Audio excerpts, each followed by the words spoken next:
U.S. Navy commissioned the South Dakota on February 2nd, and in doing so ushered in a new era of millennial undersea warfighters and the most technologically advanced submarine hunter-killer on Earth.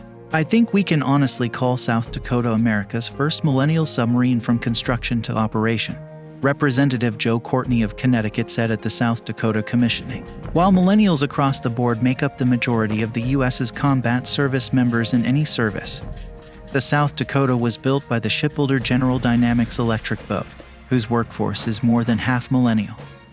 The Day reported, "The rise of the millennial generation emerging to lead electric boats' important work for the country, I believe, is a powerful rebuttal of cynics and naysayers that say that American manufacturing and technological excellence are a thing of the past," Courtney said. Virginia-class fast attack submarines like the South Dakota, with a crew of about 135 sailors, are designed to operate in various depths, from deep ocean environments to shallow coastal waters. The submarines can perform a variety of missions, including surveillance and reconnaissance, as well as hunt and sink other submarines and surface ships. They can launch land attack missiles, torpedoes, and mines. Deanie Dempsey, wife of retired Army Gen.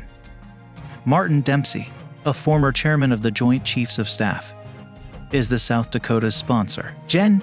Dempsey was in attendance Saturday, as were the couple's children and grandchildren, who were seated in the front row. Government Ned Lamont, in his first visit to the base, also attended the commissioning. With the U.S. military strategy increasingly turning toward the world's oceans, the pace of submarine production has picked up. Over the next 20 years, it's estimated that nearly 30 more Virginia-class submarines will be built. Military officials frequently cite China's and Russia's efforts to seek dominance in their regions, and their pursuit of defense buildups aimed squarely at the U.S. Competitors seek to challenge us and challenge our dominance in the undersea. For that reason, I submit the nation must continue to build and maintain the finest submarines in the world, Vice Admiral Charles Achaz Richard said. South Dakota's stealth will allow the submarine to travel the world's oceans undetected, collecting information, preparing for battle, and, if necessary, striking from the deep swiftly and without warning, to answer the nation's call, Richard said. The South Dakota took about 5 years to build.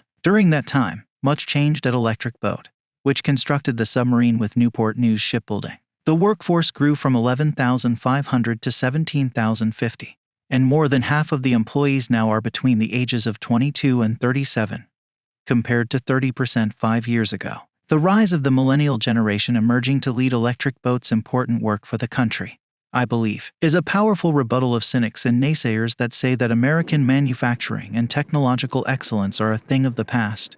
U.S.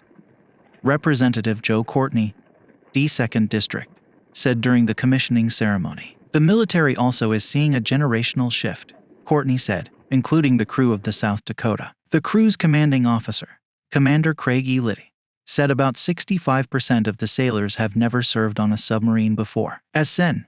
Richard Blumenthal, D-Con, put it, this isn't your grandfather's submarine. The South Dakota is the first submarine in the Virginia class to be fitted with improvements that enhance its ability to collect intelligence and detect threats. Simply put, the South Dakota is the most modern submarine in the world, EB President Jeffrey Geiger said. The submarine is manned 24/7 and commissioning ceremonies are no exception.